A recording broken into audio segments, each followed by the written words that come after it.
Hallelujah,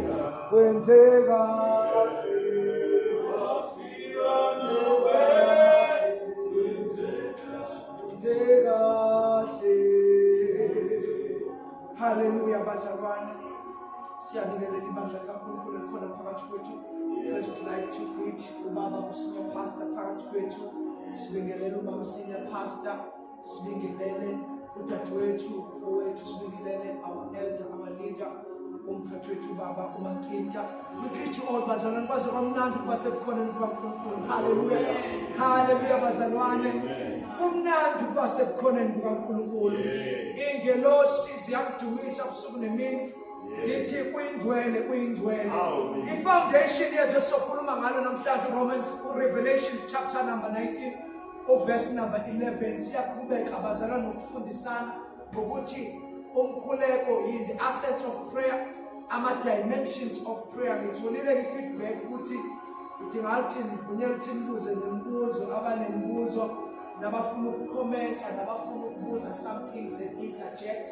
We noted that and sizosenza isikhathi for lokho. Bengicela sivule bazalwane emabhayibhelini ethu Revelations chapter number 19 verse number 11. I need it. Verse verse number 11 bazalwane ake sifunde. Lithi, and I saw heaven opened, and behold, a white horse, and he that sat upon him was called Faithful and True, and in righteousness he doth judge and make war. Tell us kuleke. Baba uthongwele izwi lakho linamandla liyaphila.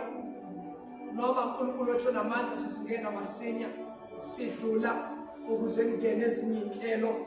Siyakholwa futhi siyakuthemba ukuthi uNkulunkulu onamandla osisizayo nosipha uNkulunkulu amacebo akho ukuba zonke lezi zinto esikhulumayo nesishoyo zisekelwe emandleni ezwini lakho nasegazini likaKristu Jesu iwundlu. Hallelujah. Uma sikhuluma ngomthandazo sikhuluma ngengxenye yezinto ezingama-elements e-covenant. Hallelujah bazalwane. Uma khuluma ngesivumelwano ethi Jesu lesi sivumelwano esisha, isivumelwano sinama-elements. Hallelujah. Enye yama-elements kuba igown oyigqokiswayo, enye yama-elements kuba indandatho oyifakwayo, enye yama-elements kuba igazi elihlanganiswayo, kungabe kusaba igazi lakho kodwa uwamkele ngokwegazi. Enye yama-elements kuba i-access, usukwazi ukungena ey'ntweni zethu ngoba usuyingxenye yethu, usukwazi ukunyathela la sinyathela khona, usukwazi ukwenza izinto ngezinto zethu, usune-access. I-covenant leyo. Enye yezinto futhi oyinikezwa i-covenant i-significance, ukuthi ngoba usuyingxenye yethu, ususesivumelwaneni nathi, usuyakwazi ukuthi uhluke kwabanye abantu ngoba wena usufana nathi. Enye yezinto oyinikezwa i-covenant ilento ekuthiwa i-acceptance. Hallelujah bazalwane. La khona ungasesiye nje umuntu odinga ukuthi asebenze kanzima kodwa usuwamkelwe ngokupheleleyo. Bese kuba khona another major aspect of i-covenant which is called i-communication. Ingakho kuthiwa kudala uma abadala bebona izinto engenzi kahle babehamba bentabeni beyolanda umoya, lo moya obizwa ngedlozi. So babegijima bentabeni bafika entabeni bawulande lo moya udonswe ulethwe emsamo womndeni ukuze lo moya kube yiwona i-operating system yala ekhaya, kube yiwona operator la egcekeni, kube yiwona controller zonke izinto ezenza, kube yiwona esiwuthembayo lo moya olandwe entabeni kuthiwa idlozi lala ekhaya. So lapho Jesu-ke nakhona leli dlozi futhi kuze kukhulunywe naye kuney'ndlela zokukhuluma nalo, kubasha impepho, kubashwe kuhlatshwe izimvu, kukhitshwe igazi. Niyakhumbula kukhulumile ngegazi ngoba igazi liyingxenye ye-covenant, i-communication nayo iyingxenye ye-covenant ngoba umkhuleko. Yingakho kubashwe impepho kuze kukhulekwe kuleli dlozi, kuleli dlozi lisukume khona. So bese kuba khona into ekuthiwa i-prayer la kwaJesu. Bazalwane, uJesu siyambona encwadini kaLuka eyindoda yomthandazo, ewumuntu ohlale esemthandazweni, ewumuntu ohlale in sync noNkulunkulu. Yonke into ayenzayo uyenze esuka kuNkulunkulu, yonke into ayikhulumayo uyenze esuka kuNkulunkulu, yonke iministry yakhe wayeyiphethe ngomkhuleko. Kwakuwumuntu oyehlale rooted emthandazweni. Babethi babevuka ekuseni abazalwane labangwa nabo bethi bambheke akekho uphi usemthandazweni, ulanda amandla, ulanda communication. Uma usemsebenzini laba abasebenza in the corporate world uyatshela kuthiwa ekuseni kuzobe kukhona i-debriefing. Yini i-debriefing? Yila sizoripota ukuthi izolo senzeni, ebese siyatshelwa ukuthi namhlanje sokwenzani. Ingakho ingekho into uJesu ayifika ngesixele kuye ngoba yonke into wayeseredi ukuthi izokwenzeka kanjani, ngoba ekuseni uthola isikhathi sokuhlala emthandazweni, uthola isikhathi sokuthola imemo yokuthi what should I do, how should I do it when I face these questions. But sibuyela bazalwane kuJohn chapter number 4. John chapter number 4 uyasifundisa lapha ukuthi iziphi esiyilwayo asizilwi ngamandla ethu kodwa sizilwa ngezwi. uJesu mekhuluma lapha elwa the battle of principalities. I call it the battle of principalities ngoba kusuke kubhekene uJesu izwi laNkulunkulu nesitha udrago isathana uLucifer isitha sikaNkulunkulu.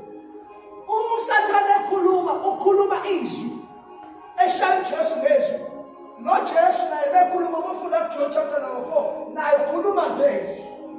Uthi uSathane eshintsha lelithi ulenze isiko ngobulambini. uJesu yaphendula uthi akusona isiko kuphela esiyakuphila ngaso kodwa yonke amazwi avela kuNkulunkulu. Uyabona ukuthi kuliwa ngezwi. Uthi khothama kimi ngizokunika yonke imibuso yomhlaba. Uthi futhi uSathane ukhotha iscripture, ukhotha izwi, ukhotha into ebhalwe emibhalweni, uliwa ngemibhalo. Haleluya bazalwane. Uma sibambene namandla okunyama bazalwane, silwa ngemibhalo, silwa ngezwi likaNkulunkulu. Uma ubhekene nezimpi empilweni yakho uzilwa ngezwi. Kanjani? Uthi mawungena emthandazweni awukhulumi into engaphandle kwezwi. Nisakhona abantu abazalwane, awukhulumi into uNkulunkulu angayizwa, awukhulumi ilanguage kaNkulunkulu. Ubethi uNkulunkulu igolide nesiliva lingelakhe, nawe mawungena emthandazweni khuluma lokho ngoba uzokuzwa mawukhuluma lokho. Prayer is not just an activity. Prayer is communication, and if it is communication, there is a language of which we use in order to communicate. There is a medium of communication. Angeke ukhulume isiNgisi kumuntu owazi isiZulu, angeke ukhulume ilanguage uNkulunkulu angayizwa ukukhuluma noNkulunkulu. Ukuze uNkulunkulu akuzwe kahle ukhuluma into ayishiya. Ingakho noma ufuna uyothola iblessing kababa wakho, umvezela iy'thelo zezinto akufundise zona. Abantu bonke igama likaJesu. Ubaba wakho athi bekubheka athi ifa lala ekhaya lisafe kuloya ngoba wenza yonke into engishilo. Ebese kunikeza iblessing. Naku uNkulunkulu kwenziwa njalo. Oh bazalwane, naku uNkulunkulu senza njalo, saba phekwezwi. Sikhuluma naye ngezwi, sicommunicate naye ngezwi, senza yonke into ayishilo ngezwi. Noma ke sesithandaza, sisekhona ukuthi bazalwane, amen. Noma sesithandaza, asithandazi njengezwe. Uyabona siyiNkulunkulu siyokhuluma njengabantu abangazi. Siya kuNkulunkulu sikhulume naye ngezwi. Ngike ngachaza ngathi uma ama-politicians ala eSouth Africa yoqela imali kuDonald Trump afike athi abantu bayahlupheka Donald Trump, kushoda imithi ey'bhedlela, ingculaza idlubhede eSouth Africa kunzima, imali yikho. Ebesethi uDonald Trump okay, ebese bethi siyazi ukuthi la eAmerica kune-USAID. Yabo bambamba ngento eyizwi lakhe. Bakhuluma naye ngento eyizwi mabeya lapha eAmerica bafunda yonke imithetho yakhona. Ebese bekhuluma on the grounds of the laws of the land. They communicate ngelanguage yakhona. Kunjalo nalaka Jesu. Laka Jesu kungenzeka ungazwakali kahle ukukhuleka kwakho mawukuthi izwe ulifundi. Ngoba uzoyithola ukhuleka into ephambene nezwi. Kungenzeka ukukhuleka kwakho ungazwakali kahle mawukuthi izinto ezifaka la ekhanda ziphambene nezwi. Ingakho abantu bekhuzwa kuthiwa musukuhlala nanoma musukwenza noma yini. Le ncwadi yomthetho kaSekuJohane waseThesho. Chapter number 1 verse 3 no verse number 8. Because yonke into engikhuluma kufuneka ifakazelwe yizwi. Amen. Yonke into ingqondo yakho ehlala kakhulu kuyo uzoba yini. Uma ingqondo yakho ihlala kakhulu kuNkulunkulu uzophenduka ube njengoNkulunkulu nawe. Uma ingqondo yakho ihlala kakhulu kwi-presence kaNkulunkulu, i-presence kaNkulunkulu izogwinya wena. Ebese kusala kuNkulunkulu kuwe. Lethe sibona namhlanje abantu beperform ama-miracles bese beyakhohlwa ukuthi abantu bona uNkulunkulu osebenzayo. Ebese be-encourage abantu ukuthi abaworshiphe bona. Kanti hayi ngoba kuyena ukuthi uhlala kakhulu in the presence. Into eyenza uJesu wayeumuntu phaka. Wangasiyena uNkulunkulu emhlabeni. Wayeumuntu phaka njengami nawe. Kodwa into eyimenza abe nalamandla enawo ukuthi njalo wayehlele ebukhoneni. Ubukhona baze bamgwinya yena kwaveza uNkulunkulu kuye. Into esenza sithi bazalwane kuyahlala emthandazweni. Ingoba siyazi ukuthi umuntu ohlele emthandazweni akahlale emthandazweni njengomuntu okhuluma idlozi. Kodwa uhlale emthandazweni ngoba usuke edlile izwi. Uma umuntu wezwi ukhuluma izwi nalizwi malikhuluma kuye alizwi. uNkulunkulu akhuluma uyamuzwa nawe mawukhuluma uyakuzwa. There is reciprocality. Oh bazalwane nisekhona. Asikwazi ukuba noNkulunkulu esikhuluma naye kodwa singamuzwa thina mayesekhuluma yena. Into ekwenza ukuthi ungamuzwa masekhuluma ukuthi awulazi izwi lakhe.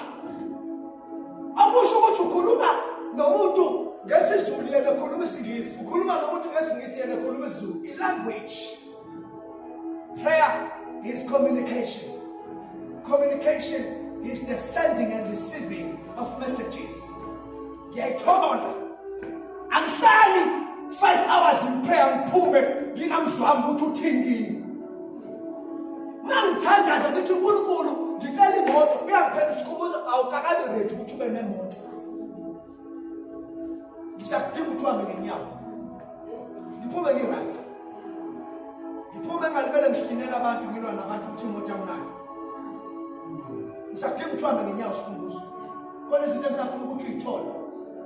Mawuthola le moto uzosuke ube nephiko. Uzosuke uye Limpopo ungakafuni ukuthi uye Limpopo. Yeah. Uyangiphendula. UNkulunkulu ngidinga ukuthi kwi-account yami kube khona 1 million manje. UNkulunkulu sikhumbuzo you are not well acknowledgeable to capacitate 1 million kwi-account yakho njengamanje. Awungabi nayo i-capacity yokuphendlisha u-27 trillion kwi-account yakho. Ngisayibhilda i-capacity. Ngoba ngizothi mangikunika lezi zinto zikulimazi. Umtshalaphi lezi zinto uNkulunkulu emthandazweni, emadolweni. La abantu bengasafuni ukuya khona. Into enje ukuthi sihlale sibona abantu engazathi bonke bagcotshiwe bona kakhulu, abanye abagcotshiwe ukuthi bayathandaza. Bayathandaza. UJoshua chapter number 1 verse number 8 uthi, this book of the law shall not depart out of thy mouth, but thou shalt meditate therein and day night, that thou mayest observe to do according to all that is written therein. For then thou shalt make thy way prosperous, and then thou shalt have good success. Uthi le ncwadi yomthetho ozinga ngalusuku nemini. Oh bazalwane, yini enza ukuthi uJoshua angene ebhekane emthandazweni aphume nempendulo? Yini enza ukuthi uJesu ahlale kangaka emthandazweni? Ngoba ufundile washo njalo washo umuntu babo ojwayele ukuyikhuluma wathi uma ufuna ukufihlela umuntu omnyama ulwazi faka encwadini yabona umuntu omnyama nje mawufuna ukumnqoba thatha yonke into uyigaxe encwadini uzohamba neBhayibheli impilo yakhe yonke liphethe yonke into kodwa engalifundi lezi zinto ezenza abantu abadumise bayifundele abafundi iBhayibheli ohlale phansi nje wayinika isikhathi wafunda iBhayibheli. One of the things ozoyifunda emthandazweni ilento yokuthula bazalwane. Thula. Ngiyamuzwa baba ethi akube khona ukuthula ngoba asizwa bakhona umsindo. Uma eSouth Africa kugcwele umsindo angeke sizwe. Uma ingqondo yethu igcwele ukuxokozela angeke umuzwe uNkulunkulu uthini. So kudingakala ukuthi wehlise ivolume. Enye ke impawu zomthandazo silence. Ingakho abelungu benemihlaba eminingi umhlaba omkhulu uzukuza ukuthi wenzani lo mhlaba. Lo mhlaba owakhe ukuthi enjoy silence. Ngiyafunda mina kubelungu bazalwane ngibathanda ukufa. They've got things oyifundayo. Umlungu uyanishiya office ahambe for 3 months eyoku vacation bamakinta. Kule vacation hayi ukuthi uyodla ibiliboco, uyohike, uye indawo engenamsindo. Uyothola ulwazi. Uyofunda ngaleli yaculo lithi Rock of Ages. Cleft for me. I shall hide myself in thee. Makhuluma ngomlando ukuthi wakhona umuntu owayehika. Wathi mehika kwafika inkungu phekwe etaba. Makufika inkungu akasaboni. Haleluya bazalwane. Wathi mengasaboni wase waqala iculo. Ngoba phela uyazi manje ukuthi angeke ngikwazi ukunyakaza ngoba manje ngisentabeni phezulu futhi kunenkungu iliphe elinye idwala enganyathela kulo. Ongona ngihlale ngilele ngihleli kulo. Haleluya bazalwane. Wathi waqala iculo athi Rock of Ages. Cleft for me. Ngoba uyazi ukuthi mengasalisuse lolunyawo uzolibeka ngoba khona inkungu la. Usentabeni uyahika. Basala nini ayizwa lengichaza ngathi nilahlekile. Laqala iculo lithi Rock of Ages Cleft. Dwale la ngifela. Kuwa nyokhosela.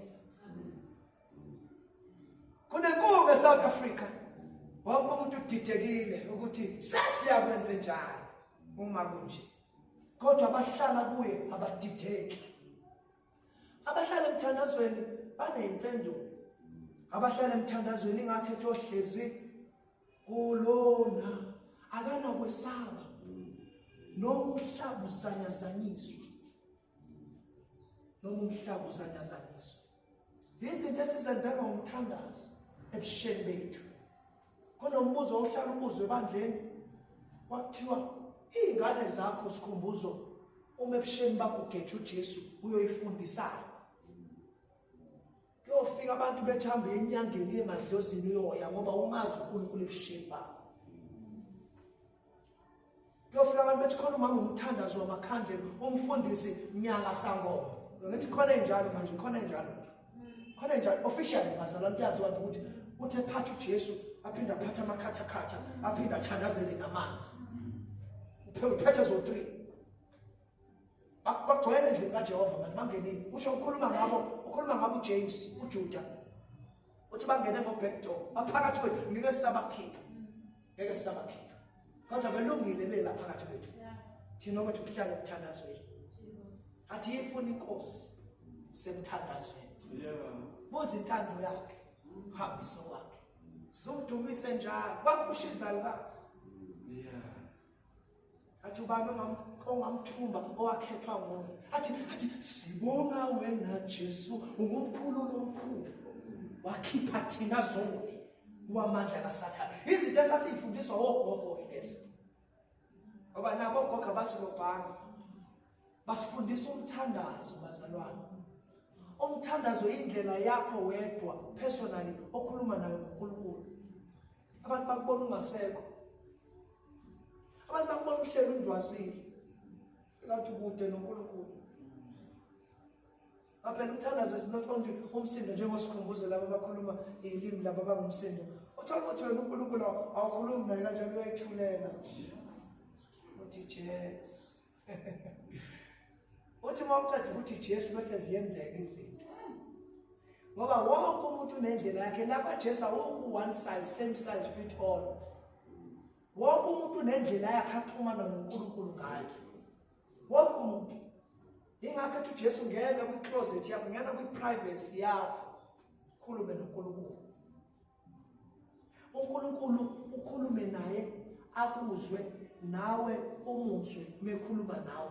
That is the greatest achievement bazalwane. Ingakho ke bese kuzaleka ama-scriptures athi obedience is better than a fattened ox. Ngoba umuntu obedience kwasho njalo ababengilusa bathi isikhumbuzo obedience is shortcut. Shortcut in life, just obey. So hamba kalula. Yabo obey. Kwathiwa ngeka left ngena ku right. Yabo uhamba ngeobedience usuka nje la eJoburg uza la esontweni orange farm. Uhamba ngeobedience awuduki. Vula kwi-toll gate ungene ku-main road lo uqhubeke nawo mase ufika e-Universal lapho ujike. Uhamba weqe phansi kwe-bridge lapho uqhamuke esikhumbuzo. Ujike ungangeni uye eyethu lo uqhubeke ngo-Golden Highway. Uyongena ema-Chinese. Uhamba nge-obedience ufika ngesikhathi. Kodwa uma ulahle i-obedience wakuduka. Hamba ukuzuka. Angithi ukukhulela yikho awukwazi nokukhuluma noNkulunkulu. Ama-antennas akho ayidonsi network. Uhamba ukhohliswa abantu. Bethenza lokho yama sekubhethile usisho isiZulu iningi liyabona ubethe. Ngoba wonke umuntu uya-advise wonke umuntu. Wonke umuntu unelungelo lokungena kutshela awunaso isikhathi sokuthi sengizwile nonke ake ngiyithathe yonke into engiyishilo ake ngiyobuza uNkulunkulu ukuthi kona kuphi bese uNkulunkulu yasho ukuthi ayinakho kwakho. Kuzona zonke lezi nakho kwakho. Zonke zingakathi nakho kwakho. Babelela kulokho mfana. Abanye bahamba nazo zonke. Ziyamsinga bahamba nazo zonke. Uhambe bamba lokho nakho. Zonke. Ufika abanye bethatha lokho uthatha. Uyabona impilo yakhe ispaghetti uthatha zonke. Zonke. Uyabona imithi nayo iyangena emthini. Abantu abathwele nayo iyangena. Abagijima nemali nayo iyangena. Ayikho yakhe zonke. Abagijima nobumnandi nayo iyangena. Abenza zonke izinto ezabahlazo nayo iyangena. Ngoba yikho i-communication. Ungena nje yonke kule confusion empilweni yakho. Ingakho sesisaba lokushumayela emngcwabeni manje bazalwane. Sasho ukuthi kwakuyinto kaNkulunkulu le engishumayela ivangeli usukuma ingoduso yakhe evele emakhaya. Ithi maye ngamgcina 30 years ago kunengane yakhe na30 namhlanje. Sakushumayelile nathebe kuyindoda kaNkulunkulu. Athi last month ngimfonelile ngathi akasize ekhaya usizibeleni bathi akayingeni le. Njengoba semngcwabeni wakhe namhlanje. Nikhuluma bani? Ungena umama ezala. Hayi awukababoni. Nisemngcwabeni nihleli lapha phambili ney'ncebo. Kade ngishumayela. Nithi sasihamba naye isikhumbuzo. Wayishumayela isikhumbuzo eshumayela zingene ezasemlazi zithi nikhuluma ngobani yena. Isikhumbuzo. Siyamazi isikhumbuzo thina. Zingene ezasemlazi baba. Senishumayelile nikhulumile lapha siseholo emlazi holo. Kuzongcwatshwa isikhumbuzo kugcwele imoto idulusile lapha emnyango ama-Range Rover. Zidulusile kuthiwa kuzongcwatshwa incebo ebishumayela umhlaba wonke. Siyamazi eshumayela isikhumbuzo indoda kaNkulunkulu indoda yamandla. Asukume ugogo. Athi ubani yena? Sukume intombi kaSikhumbuzo. Thi mina ngi-girlfriend yakhe. Kade nje sikhuluma naye last week ukuthi ubuya nini. Kuyimanje ngikhulelwe. Sakushumayelile kwasukunywa kwaphakanyiswa ihlelo kuthiwa iqhawe lethu. Umthandazo iwona okusizayo ukuthi enye into engisho kakhulu kulezi insuku bazalwane abantu bayakhethwa-ke kulezi insuku. Yabo manje unelungelo lokuba bakhetha abazalwane kulezi insuku. Bayakhethwa abazalwane. Watshelwa kanjalo uTimotheyu etshelwa ubaba wakhe uPaul. Wathi lalela mfana wami njengoba uye ebandleni. Khona abanesimo sokukholwa kodwa bakuphikayo. Khona abanamawala abanolaka. Khona abanesazela. Khona abanesangapha, khona abayidabisayo. Khona abathanda imali, khona abanolaka, khona abanonya. Tubagade bonke lapho. Uzobabona ngeyithelo nje ukuthi awunanga wena. Nanga uyami. Na uzobona nabanye abahluleka la uhluleka khona. Ungahlali nabantu abahlulwa izinto ezikuhlulayo. Akuhlalwa nabantu abahlulwa izinto ezikuhlulayo. Ukuthola lokho emthandazweni bazalwane. Ukuthi ukuthandaza abantu abaningi bathi uyabhora ngazi ubhora. Kubhora kanjani ukukhuluma noyihlo? Ungabhora ukukhuluma nobaba wakho. Awuba uyazela ukukhuluma nobaba wakho. Kanjani? Nginqala ukukhuluma noNkulunkulu ubaba. The source of my everything. Umuntu akazi ukuthi mangibuya kena ngibuya nedola. Hallelujah bazalwane. Ungabhora ukukhuluma nomuntu engazi ukuthi uNkulunkulu nifika nowona ethwambi ngithi awukosi Jesu. AwuNkulunkulu uyabona nje. Uyabona seyomile. Awukosi Jesu. Uyabona nje lo kuseyomile. Imatise ngomsa wakho. Ngingabhora ukukhuluma nomuntu nje nawona ethwambi uNkulunkulu nawe uyabona sekugcwele sekwagcwalile iphuwa lethwambi Nkosi yami. Ngoba asicela provision kubantu. Sicela kumnikazi wethu. Ebese yasinika yena. Sicela emthandazweni tawo Nkosi uJesu. Ufake nje noma 1000 inyanga nje 1000. Noma isithina nyanga nje. uNkulunkulu. Noma 50,000 inyanga nje Nkosi. Yeah man. Ngitholi athi ngiyazi ukuthi imali yonke nginayo labo kodwa bengicela phela engizoyiphatha ngesandla. Ukhuluma noyihlo, ukhuluma noDavid. Talking to my daddy. Into esenza singayi kuyokhangeza kosopolitiki ukuze basithenge. Ukuthi siyazi ukuthi imali zethu siyithola. Siyabuya nje uNkosi uJesu hawo. Nabo bengihleke. uDavid wayekhaza, uDavid kwakuyindoda yomthandazo. Akazwayo umenzo lengigayithela kuDavid. Bazalwane ngicela uku-challenge ahambe uyofunda incwadi yamaHubo uyisuse nje chapter 1 uzofika kwi-last chapter. Kuthi uyihlukene kunama-praise, kune-worship, kune-proclamation, kune-declaration, kune-prayer.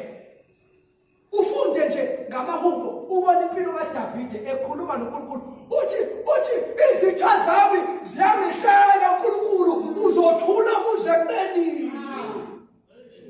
Ukhuluma noNkulunkulu emthandazweni. Athi ungabavumeli inkosi ukuba bahlekise ngami. Izitha zami zingizungezile. Zangidwengula kodwa ayiphulanga nethambo elilodwa lami. Khona kwenye indawo uMawuba 118 verse 11 athi angikufa kodwa ngizophila. Kuba kumemezela ikazibulo kaNkulunkulu. Wayesemthandazweni uDavide noma enamaphutha amaningi njengawo wonke amanye amakhosi kodwa kwakuyindoda eyayindoda yenhliziyo kaNkulunkulu. Kwaba umuntu owawuthi noma kufika abantu abawomadabudabu afike uDavide abasizwe sisalelwe 5 minutes bazalwane nami mama ephakamisa isandla since it is a lecture or it is a lesson angabuza umama. Amen.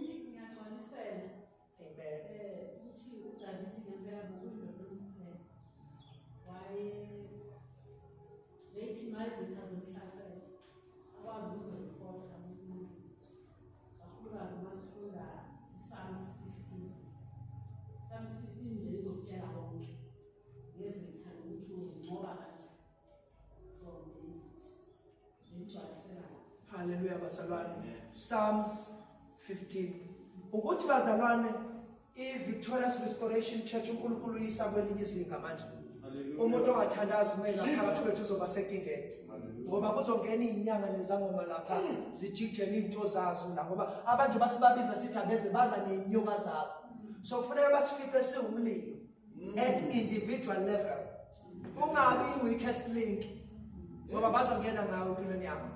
Ubona ukugula, ubonakale ukhala ukuthi izinto azikulungeli kanti khona abantu working their way into your life. Sesisalele 5 minutes. Ngiyabonga Nzebo. uNkulunkulu bemuhle. Uyalalela uyawusho umkhuleko. Uyawusho umkhuleko. Ngani ngifuna ukusho ukuthi umbuzo umuntu okhulekayo mfundisi wonjani what the quality yomuntu okhulekayo equality nje umntwana uNkulunkulu okhulekayo uzokhuleka ngoba singakhuleka sonke kodwa kutholakala ukuthi ukhona into edingakalayo kuloyo kungaba yini? Equality yomuntu osemkhulekweni. Ake sibuyele la ukuthi yini insindiso. Insindiso it's personal development. Good. So asikwazi ukubeka umthetho ukuthi sifuna umuntu abe nje ngoba uyathandaza. Kodwa sikwazi ukumbuka ukuthi nanku umehluko from eqala ukuthandaza ngenkathi sihlangana naye eza siyambona libele guqulwa ngoba insindiso it's a personal developmental journey. It's an isolated journey. Ukusindiswa bazalwane uNkulunkulu osuke ekuthatha emadlozini akini nasemkhubeni yakini naseyintweni zakho imhlola yakho nemkhuba yakho ingakho abanye bekhuzwa kuthiwa umuntu akabathi mengena lapha enkonzweni athathwa afakwe ekhundleni ngoba animazi uhambo lapho uthi so akaqale adedelwe asokwe into environment yebandla angene kulogic umfundise logic ukuthi mawuthatha into emhlophe uyifaka kujic ujic udla ukungcola provided lento ihleli kujic so umkhuleko umuntu mehlele emthandazweni niqale nje nimbone ngokufakaza ngoba umthandazo meditate yilento yenza ukuthi athakuvumi mangithule ngoba ngimbonile nami njengoba ungibona nje ngigqabashiya kanje ingoba kunezinto engitshele sona manje ngiyokutshela ngelinye ilanga engimbone ezenza njengoba ngibhizi ngijulukela yena naye ubhizi ujulukela mina njengoba ngibhizi nginyuka noIsaka wami naye unyuka nenqama ngale kwentaba sohlangana phezulu sekuthi ngiyamgwaza uIsaka athi wo nathi inqama so umuntu omthandazo simbona kanjalo ukuthi umuntu othanda kakhulu ukuthula ngoba zinamandla nalezi zinto alibele zizwe uNkulunkulu emtshela zona. Omunye bayangathandi nanokuhlala kakhulu nabantu mesafika kuleli zinga lokuthandaza ekhuluma ngalo ngoba kumnandi ukuhlala noNkulunkulu. Uphuma isimo ukuthi ahlale nabantu baphela kufuneka ahlale nabantu abonke abantu. Kodwa umbona ngokuthi alibele enyomuluka athi abazalwane khona into engisayoyenza. Uya athi ngisayohlala emthandazweni. Umuntu womthandazo umbona ngokuthi angabe umuntu kakhulu womsindo. Umsindo ubuya ngawufuni ngoba akafuni into ezomphazamisa ukuthazo. Uyabona into mayimnandi. Haleluya bazalwane. Awufuni ukuphazamiseka kuyona. Abantu babejola. Haleluya bazalwane. Abafuni ukuphazamisa umjolo wabo ngoba imnandi lento abayenza kubona. So bafuna ukuthi kube into yethu. Yabona noma bebodwa ithina abafuni owesithathu. Yabona babethandana. Ake sithi abathandanayo abamfuni omunye umuntu ozolibele zophazamisa lento yabo. Nokukhula kunjalo into yakho noNkulunkulu. Ingakho nokuhlaselwa izimpi awuthuki ngoba wena unendawo. Athohlezi kulo athi izwi kaNkulunkulu umphoshongo namandla obalekela kuyalondela.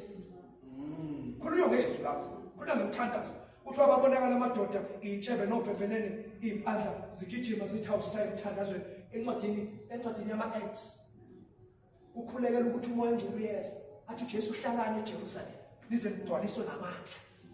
Wayekhuluma lezo zinto uJesu ngoba wayazi ukuthi angeke balunge abafundi bakhe noma behlala euniversity kaJesu beqeqeshwa unjiniyela ophila. Benikezwa uJesu uprofessor woprofessor. Befundiswa uJesu inkosi yamakhosi kodwa wathi noma nithole lama-degree sengigraduateile madoda oPeter sebenikezwa amandla kuthiwa nikuvalile emhlabeni nikuvalile ezulwini bathiwa no anikakabi ready noma kunjalo sebekhipha amadimoni bekhomba kanye idimoni liphume wathi uJesu noma nilala mandla anikakabi ready funeke nambe niyofunda ukuhlala kumoya ongcwele ukuze ningahambe nidemonstrate amandla yonke indawo. Yabona lento yomzalwane otholakala yonke indawo. Hamba kwirole yakho. Uma umuntu wayimvuselelo tholakala imvuselelweni. Uma umfundisi tholakala endaweni yokuba umfundisi. Uma usomabhizinisi tholakala kwi-business fraternity. Asingathola osomabhizinisi sebebangisa abafundisi epulpit. Umuntu omthandazo lo uyayazi indawo yakhe. And futhi uyashesha ukuhlehla ezintweni ezimehlulayo ngoba akafuni ukumoshela abanye abantu, akafuni ukungena. Yabona Department of Education anokumthola no Department of Health. Angeke umthole ku-Department of Correctional Services umuntu womthandazo loyo isikhathi sethu sesisalele iminute elilodwa. Yes. Iimpawu zomthandazo. Manje ilokhuza bekithi ngizobuza ukuthi ngiyazwa ukuthi umuntu osindisiwe okhulekayo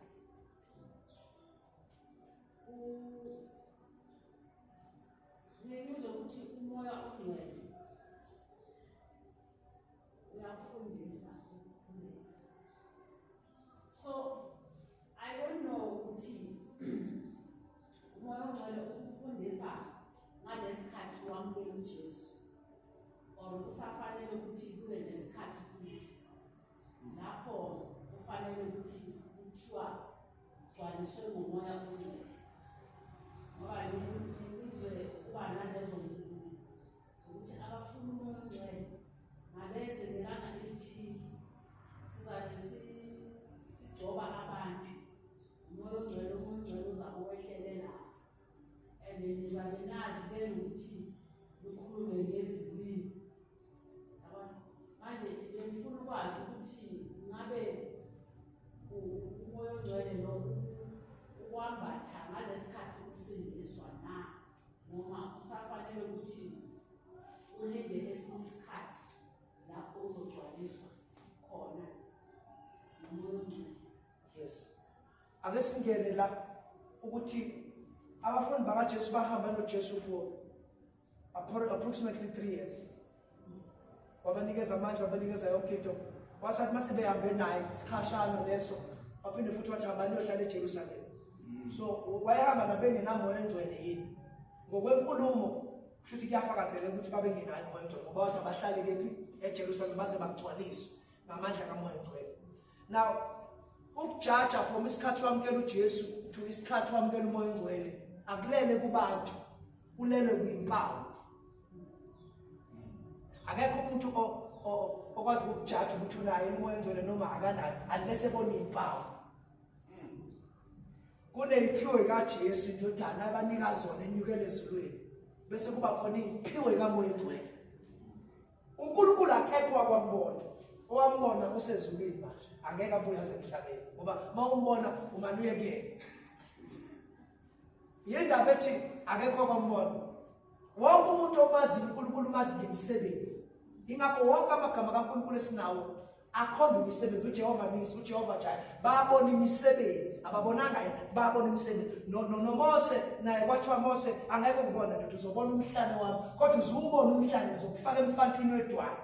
Singena kuJesu ebese sibona uNkulunkulu ngomoya ongcwele, sibona imisebenzi. So umoya ongcwele mawamkela uJesu usuke seseduze kwakho, usuke mawamkela uJesu usuke sekufuna kumvumela. Ukumvumela ke kube sengena bese sibona usuhlakaniphile. Iphiwe kamoya ongcwele ke lezo. Iphiwe kamoya ongcwele ay limited to ilimi. Ziningi iphiwe kamoya ongcwele. Ukuyanika wisdom ube wisdom enzima. Sonke siqayibile la uthi singayisolva kanjani imetha. Ufike ukukhuluma kube kanye. Uthi awuthanda ibona lonke lento nansi. Bonke abanye bahlulwa imaths tsohofatho esikoleni ufike wena uyiphuzele. Amandla kamoya ongcwele. Bonke abantu behlulwa i-load shedding. Ufike wena ungene nje ngoJune hlaka 1 e-office lika electricity. Phela i-load shedding worldwide. Ufike ne-wisdom. Amandla ke kamoya ongcwele ukuhlakanipha okuthola kumoya ongcwele lezi ababehamba ngazo uSolomon, lezi ababehamba ngazo uDorcas, lezi ababehamba ngazo uJesu. uJesu wayehamba nge-wisdom kamoya ongcwele. Ingakho ethi uJesu uzonifundisa kufana nokwazi nokwambulela umoya ongcwele. Bese kuba khona ilimi. Ilimi zipopular zona ngoba ilimi kuthiwa mawukhuluma ngeilimi ukwazi ukubamba wonke umhlaba ngesandla sakho umuntu. Powerful at times because mawukhuluma ngeilimi nawe uzwa ukuthi uthini noSathane futhi akakuzwa. Umuntu okuzwa uNkulunkulu kuphela. Ngoba kusuke kukhuluma umoya wakho noNkulunkulu. Akekho umuntu ayizwa into ayishoyo. Ingakho abantu beyiblame ilimi beyigxeka ukuthi ayifunakala ngoba ba frustrate ukuthi abakuzwa. ukhuluma into abangayizwa. Noma uthandaza inqalekiso abakuzwa, noma uthandaza ama-blessings abakuzwa, noma uthandaza ukuthi ufuna imoto abakuzwa. NoSathane naye noma ustrategizer ukuthi i-orange farm uzoyibamba kanjani kulezi zilimi, akekho okuzwayo. Akekho ozwa nanokuthi uzovele e-Everton, uzovele e-Ethu, uzovele e-China Mall. Akekho ozwayo because you are speaking in the unfathomable language, in the language that no man can understand. Kusayithe. So umuntu akekho ongajaji ukuthi mawusuno Jesu umoya ungcwele immediately or after a period of time, kodwa sibona ngempawu ukuthi ayisemtholeni umoya ungcwele loyo. Uthola ukuthi simbone kanjani, akakhulumi ngelimi akashumayeli, kodwa esikoleni uyaphasa. Akaphasa esikoleni uyafeyila akashumayeli, kodwa unesimilo. Unesimilo, philiphile engcwele. Akakho gifted kuzo zonke izinto, kodwa meke wabamba imic wadumisa. Izulu liyamfakazela, akanayo ngisho ivoice enhle, uyabhimba amanothi washayeceleni, kodwa meke wathi uyahlabelela yena. Niyayizwa ipresence kaNkulunkulu, uhamba nepresence. Sibona ngempawu. So abanye ke baba bagcwaliswa ngelimi, okuyinto ke futhi esitshelwa abapostoli bazalwane ukuthi wonke umuntu akakulangazelela ukugcwaliswa ngelimi, ukukhuluma ngelimi. Angi-emphasize kusemqoka bazalwane ukuthi bonke abazalwane bagqugquzelwe, ba-encouraged to flow in tongues. Lokho kwenza ukuthi izinto ezisihlulayo njengebandla sisheshe siyinqobe ngelimi. Sibona abantu befika enkonzweni bengasafiki late. Sibulale zonke izinto ezibenza bafike late through tongues. Sibona amadoda kaNkulunkulu okuthiwa awazwani, abafuna ukusebenza ndawonye, ebambisana kusebenza elini. So ingakho kuthiwa oBonke, oReinald Bonke, lo kuthiwa wathi Cape to Cairo, uthiwa wayehamba ngelimi, kuthiwa njalo babemfica khuluma ngelimi. For everyday people, because I found the history nathi yabahambe noJesu before speak. I'm not worshiping him, I'm not saying it's good or bad, I'm just noting that way. Sesiphelile bazalwane isikhathi sami. Isayibekela next week yabona. uNkulunkulu uyandithanda. NgoLesine bazalwane sinomthandazo, mhlambe ngoLesine sosivula leso sikhathi. NgoLesihlanu ngomgcibelo siyapractice abazalwana beze. uNkulunkulu anisize. Hallelujah. Baba bekecela nje ukuthi kulomuntu uzokubambe nje ukuthi mhlambe next week azokwazi ukuthi lo uphendule. Through you, Monsignor. Amen. Is it okay ukuthi abantu bafundiswe ukukhuluma nezilimi? Okay. They are not being taught per se. Kodwa lapho nje isigcine ngoba soyibambile iquestion yakhe. Next week izoba answer. Amen. Mhlambe nathi abanye sisaxakekile besifuna ukungena. Siyabonga. Thank you, Jesus. Basizilungisele